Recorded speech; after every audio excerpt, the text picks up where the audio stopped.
So Ambrosus is in the business of bringing trust back to the products. We live in the 21st century. In 2018, a lot of technological innovations. The clock is not running again, sorry. And basically, the problem we have is, despite all of this stuff, we actually consume the food. We don't necessarily know where it comes from, what went into it. There are a bunch of labels, a bunch of different certifications around, and so on. But at the same time, food scandals increase every year. Billions of dollars of losses, lack of consumer trust in companies who invest billions of dollars also in branding and marketing. They suffer significant damages. Similarly, on the pharma sector, the problems are fairly similar. You have a lot of counterfeit medicine. You have a lot of medicine that was good quality but was not stored properly, and so on. And it also leads in billions of dollars in losses, and also the loss of human life, more importantly. You have hundreds of thousands of deaths in Asia and in Africa each year due to either counterfeit medicine or the medicine that's no longer useful. So these are the big challenges, and we at Ambrosus are, decided to analyze them deeper to see what exactly what are the main aspects within them. And so we identified that you have the issue of counterfeiting, quality assurance, and traceability. These are the three different parameters that pertain to the supply chains, and that actually the information that you want to know if you want to have a comprehensive overview of what is the product. And the question around them is, how do you create trust? How do you make sure that this information is reliable, that the corporates or the different stakeholders are not manipulating the data, are not changing anything, and so on? Because very often when you have a big scandal, suddenly you cannot find the responsible party. Suddenly you actually have all the different pieces of information missing, and so on. So these are the issues that Ambrosus is trying to tackle.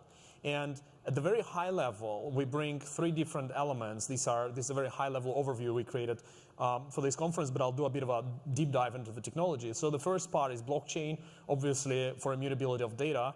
The second part is smart contracts to enable us to automate all the processes. And again, I'll do a deep dive into that down the road. And the third part is sensors. And this third part is essential because a lot of blockchain projects, it's been identified already that the supply chains and quality assurance could be the killer app of the blockchain. However, blockchain alone cannot solve it because blockchain is an isolated system, and we actually need to bring real-world data on the blockchain, and that requires you to have proper knowledge and expertise on the side of the IoT. So we combine these three elements to create trust for products.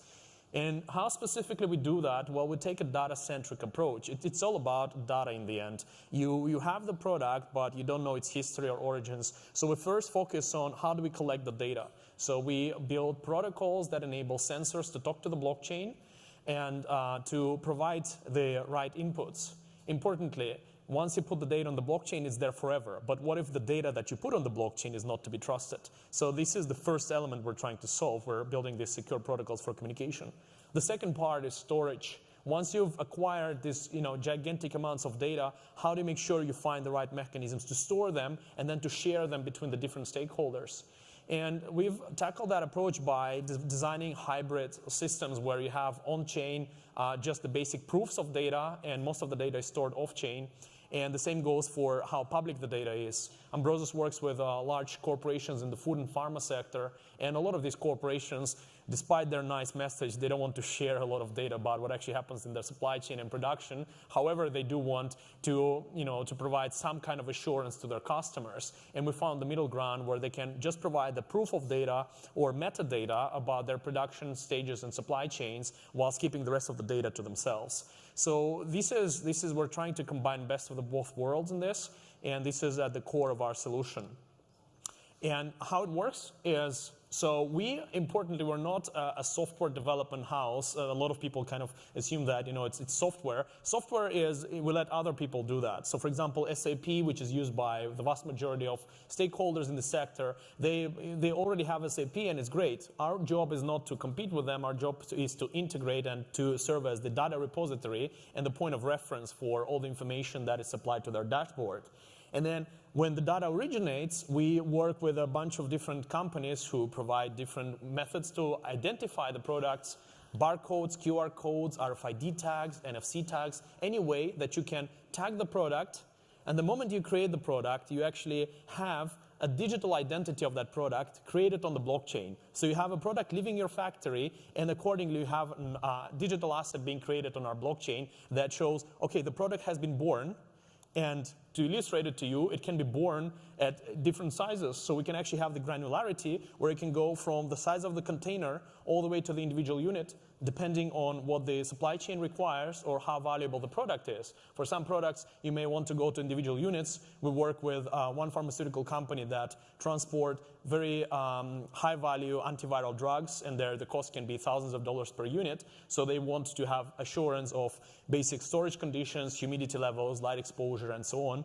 And here you can see an illustration of basically this tree of identities where we can create new digital assets out of the bigger ones. So you can see, if necessary, at the early stages, you just track the container, and then once it's split into smaller components, you have the respective smaller digital identities created on our blockchain. And in terms of what data we collect, the platform doesn't really care what data it collects. But in terms of our business approach, obviously there are two main aspects about data: internal quality and external quality.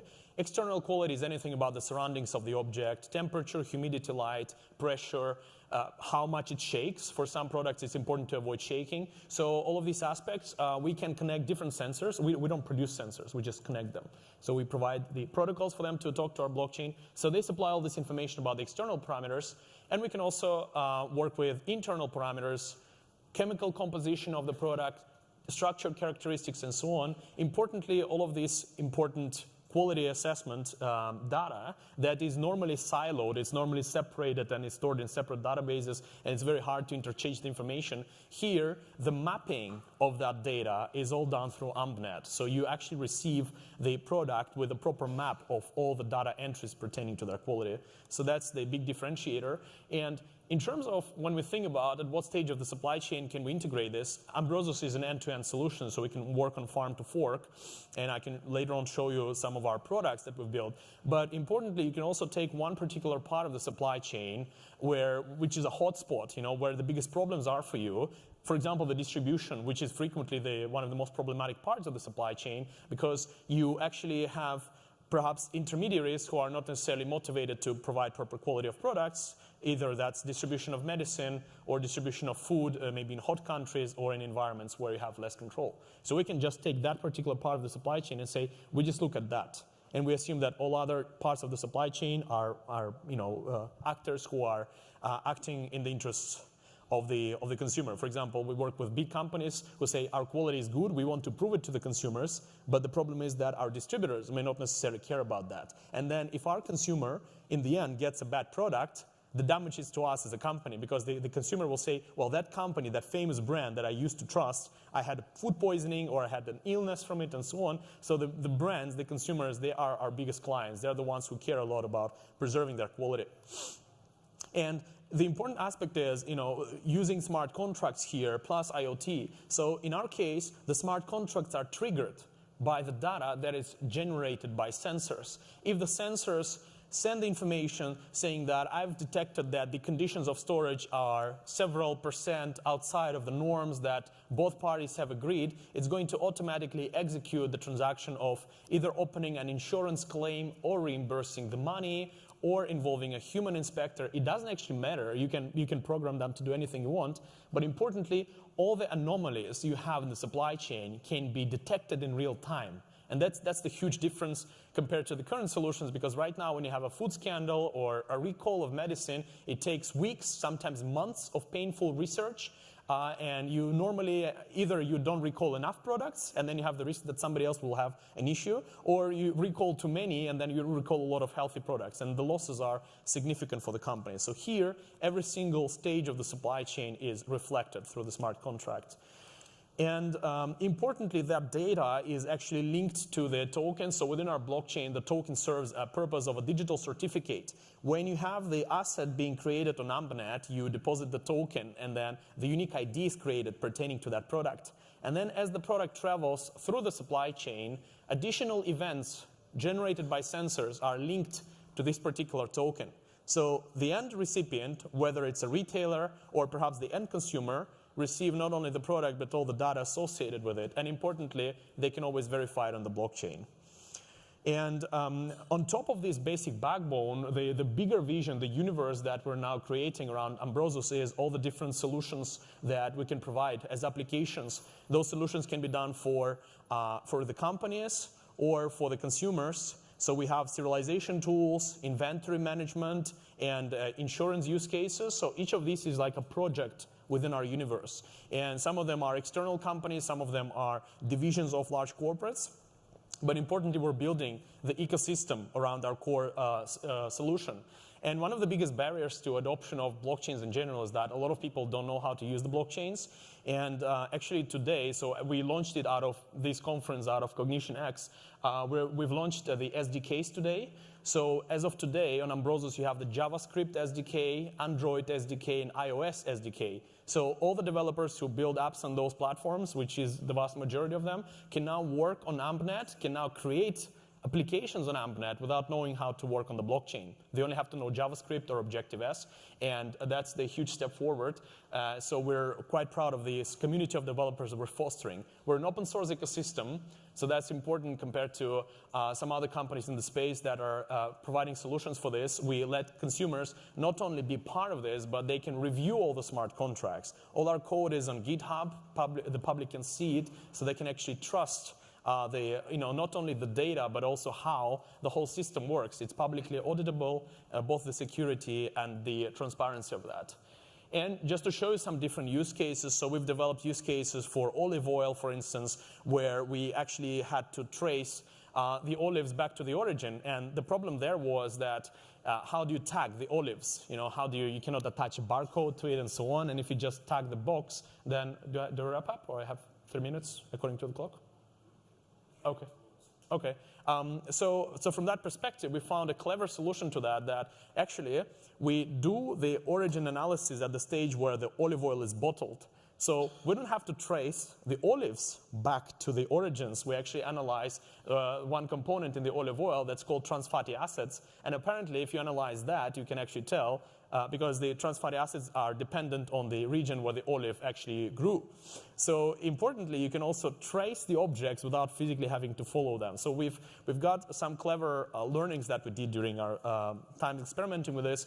Similarly, with the meat app, we develop a meat application where you can see the different stages of the life cycle of the meat by, for example, scanning a QR code on the package. And we've also developed a backend for a quality assurance company where not only the sensor generated data, but also human inspectors can provide inputs. So that's important that, we cannot just, we like to talk about we're jumping to the world where everything is managed by sensors and provided by sensors. The truth is most of the certification agencies today, they still employ human inspectors. So we've built a dashboard for them. And as you can see, it's a fairly simple app. Again, people just provide the relevant inputs. They don't have to know how the blockchain works. What's important is that at the back end, all of their inputs are recorded on the blockchain, and there can be a user interface where people can see different stages of the life cycle of the product.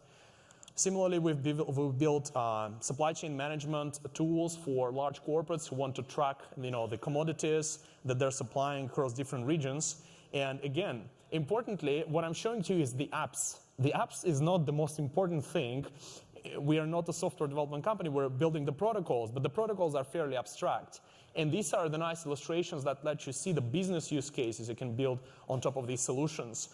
We've also built a solution for product recall and some, the branded apps. Again, the branded apps are not the most important thing, but a lot of people say, well, if I do the blockchain, I want to do it in style because the blockchain is all the hype, which is great. But what's important is that we actually ask critically, can we review the system? There is, for instance, Carrefour recently announced in France that they can track their chicken on the blockchain, which is cool, but it turns out that all of the blockchain nodes are owned by Carrefour. And you want to ask, well, what's the point, right? It's an alcohol-free vodka if you have a blockchain which, or you own all the nodes. So from that perspective, the public is, of course, yet to learn the basics of the blockchain. But importantly, as we go towards actual industrial adoption, it will be important to have not only the great visuals, but also the great tech behind it.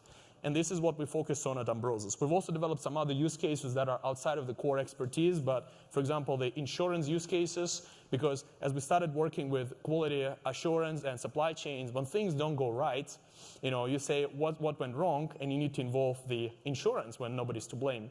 So these are just some of the insights and some of the exciting tools and applications that we encourage our community to build for us. And this is just a glimpse into the different solutions that we've built for Ambrosus. So I'm going to be more than welcome for you to answer additional questions after the presentation. In the meantime, thanks a lot. Spot on, Zero. Thank you. Thanks, Angel.